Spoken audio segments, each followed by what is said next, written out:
Remind me again why we're hiding out in Ned's closet? 'Cause Ned's not home right now.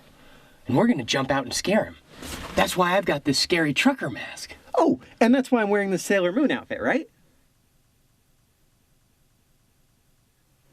No, I don't know why you're wearing a Sailor Moon outfit. Makes me feel pretty. Jesus. Oh, check this out. It's got some freaky stuff, huh? What the? Man, that boy ain't right.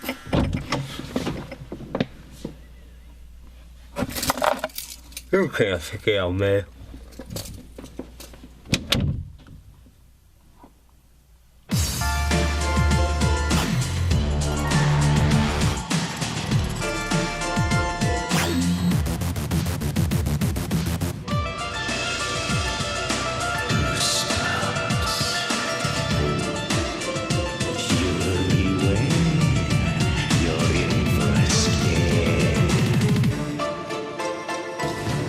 Everyone, and welcome to our drunken review of R.L. Stine's 15th installment of the original Goosebumps series, You Can't Scare Me. Jason, what does that say there on the front cover? They're coming for you. Barbara. Sounds scary. So let's go to Amy for a drink. Amy? I can't scare you. I can't scare you, motherfuckers. Watch this.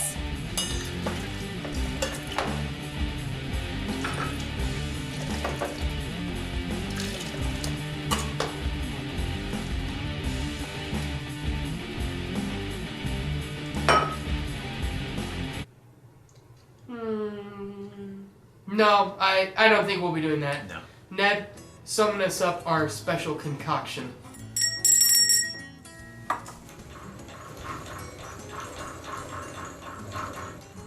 Smells like we got some Mad Dog 2020. That's all, Garcon.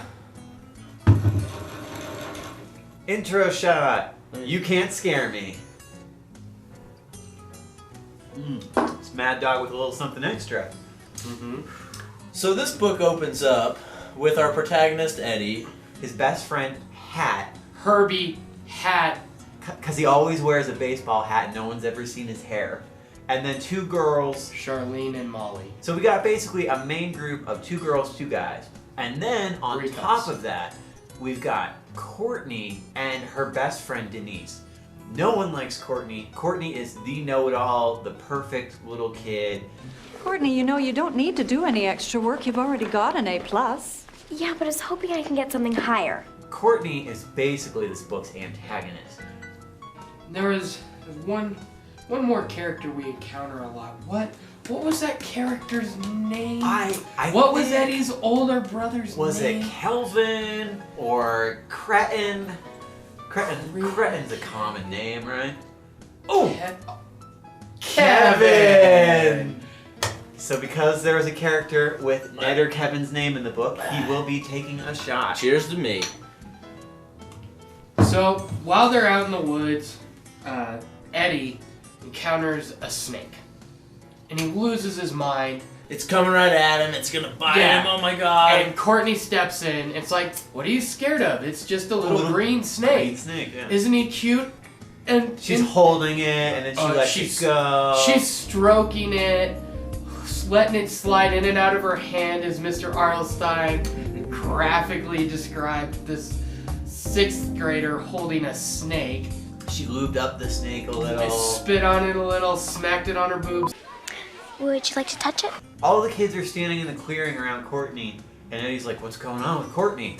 And then she's holding 2 little bees in her hand, like bumblebees. Just one's walking up and down her arm, the other's just hanging out. And of course the teachers are looking at her like, oh, she's such a great student. The kids are like, whoa, she's like, bees. they won't hurt you unless they feel threatened. And Eddie's like, man, I wish one of these bees would sting her. And then Courtney, even though she's the perfect child, she likes apparently one-upping Eddie, takes the bees and throws the bees at Eddie. Eddie throws these bees. These flying Have you ever tried to throw a bee? Yeah! Hey, I think that's where they're gonna get pissed, is when you ball up your hand around them. And then reel back. Unless she was just like, shut put! So Seriously. So the bees get on Eddie and his friend Hat, and they're screaming, and everyone's laughing at them. So again, Eddie's been humiliated, Hat's been humiliated.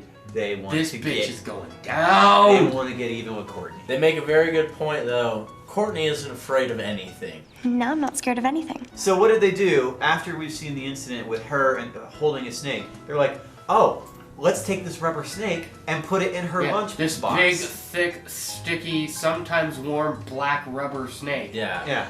At lunch, the teacher forgot his lunch. Please, have a little of mine. Oh, no, I couldn't. My mom, she always packs too much anyway. He opens it up. There's the rubber snake. Starts freaking Loses out. his He grabs mind. it, freaks out, And Courtney takes the snake And she starts stomping on it this and rubber stomps snake. the head off of it. Yeah, I just want to say, even though she didn't know it was fake, and up until this point, she's been like, oh, look, bumblebees. Oh, look, a green snake. But she sees another snake, her second snake, and stomps it so hard, she breaks this rubber snake in two. So the kids are like, damn. Don't tread on me. We were foiled. Nice. Oh, I know. Tarantulas. We'll go get a tarantula from the science lab. They have two tarantulas. We're going to sneak in. We're gonna grab the biggest one and we're just gonna drop it on her head. Hat takes the tarantula.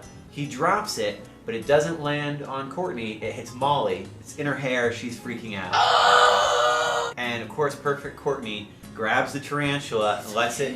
Yeah, tarantulas rarely Nuzzles bite. it a little. Yeah. And even if it does, it doesn't hurt that bad. Hello. It's okay, Tarantula. It's okay. Tarantulas hardly ever bite, and even if they do, it doesn't hurt. Like the snake. It's a misunderstood creature. Random shot! Random shot. Random shots, gentlemen. So let's get some background on Eddie's brother, Kevin. Him and his friends are making a movie. They're kind of like you, Jason. They like to film things. They like to make movies. No one likes them. They're really nerdy. But he's his older brother. Hung like a penguin. Exactly. Anyway, they're filming an urban legend for their town about these mud monsters. And as legend has it, there were two types of people when the town was kind of first being created, those with money and those without. And the people without money, They built like a shanty town basically by the creek. eventually the water rose so fast and so much that they couldn't escape it, and it just buried them all in this like mud water mix. And then they say every full moon. Once a year, every full moon. It's like, well, there's about 12 of those in a year. So Once a year, the mud people come back up from. Whoa, easy, bro, with the language. yeah, that's a little That's a little harsh. racist. Sorry, It's not everybody. racist. They're mud people. Come on, man! Jesus, What is Jason. wrong with you? Their skin is mud. Kevin, Eddie's brother, and his friends dress up as mud people. They're filming this. Their horror movie. Their horror movie. And then Courtney practically gave me the answer how to scare her. There are scientists that believe Bigfoot really exists, and the Loch Ness Monster, too. Oh, I believe monsters are real. My uncle said that the Loch Ness Monster He's a is real, and scientist. there's pictures of him, and he's Bigfoot, seen Sasquatch's Bigfoot footprints. in the Himalayas. Blah, blah, blah, blah, blah. So Courtney, who is usually like Miss Know-It-All, for some reason believes her uncle is telling the truth about the Loch Ness Monster. Who's clearly she's stupid. They come up with one last plan to finally scare her. Eddie gets Kevin and his friends to dress up in their mud monster costumes after they finish shooting the movie one last time to go into the woods and scare Courtney and Denise at their treehouse. So they go out to the woods. All four kids are together, and they're crouched down And waiting. they see Denise and Courtney in the treehouse, and Eddie's like, "Okay, where's Kevin? Where's Kevin?" And three mud monsters come up and start advancing. Oh man, they look so It's good. gonna be great. 3 more mud monsters are coming up near Eddie and his friends. And then Eddie recognizes one as Kevin. He's like, And Kevin's It's like, like, hey, sorry, sorry, I had got a flat. tire. Well, then who are Is it these too mud late? monsters? They look back More and- mud monsters! Eddie is Courtney. Run! Everybody, run! Oh, a mud monster! A mud monster is behind me, I see. New chapter. You think it would be the end of the book because there were real mud monsters? That was 2 weeks ago. Me and my friends haven't left the house since. Courtney, she's just running around telling everybody, I was right about monsters being real. I always suspected that there might be some truth to the legend of the mud monster. We wish we could scare her, but we're just too scared. And a book.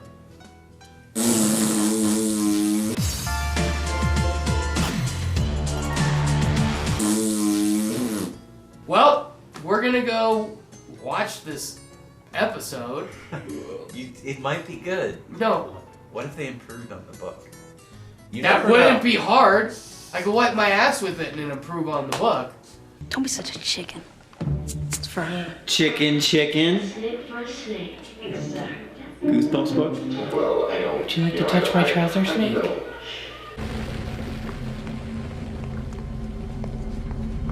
Who brought in a stuffed fox? This is my experiment. Oop, forgot to lock this shoddy closet door in my classroom. We don't want the stuff on the shelves to get out. Just let it happen. Random shot? Random shot. Nah. Random shot. Well, that was the episode. And before you say a thing, I will say it was a one-parter, and I enjoyed it. It managed to really condense the book down. They did change up the ending a bit, where instead of the mud monsters just coming out,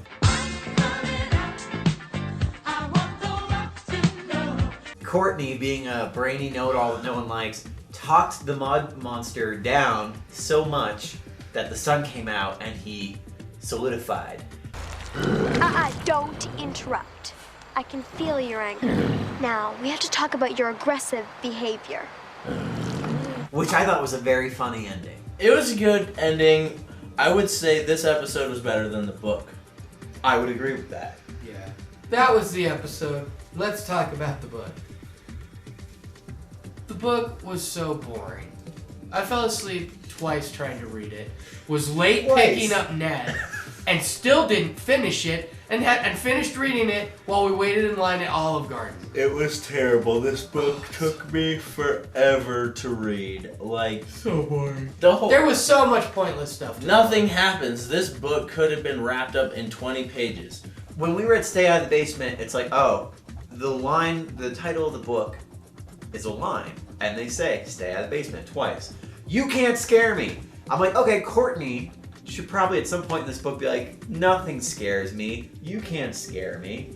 That's a good point, Jason. That's a really good point. Stop. I know you're doing it. I can hear you doing it. You aren't hearing anything. Your lips are like wet fish. Prove it. Prove like it. clamming together. Prove it.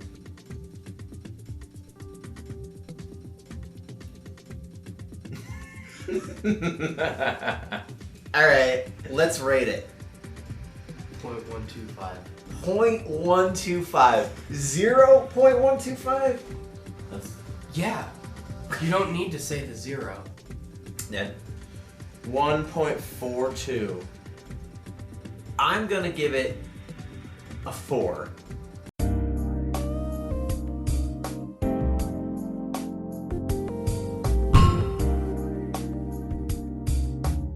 Join us next time for one day. Wait a second. There's a lot left in that container, so how about another random shot? I want to double your random shot. Double your pleasure, double your fun with something about some double makeup. Well, that about wraps it up for You Can't Scare Me. Join us next time for One Day at Horrorland. Enter if you dare. One night in Horrorland and the world's your oyster. The next ride might be their last. And the world's your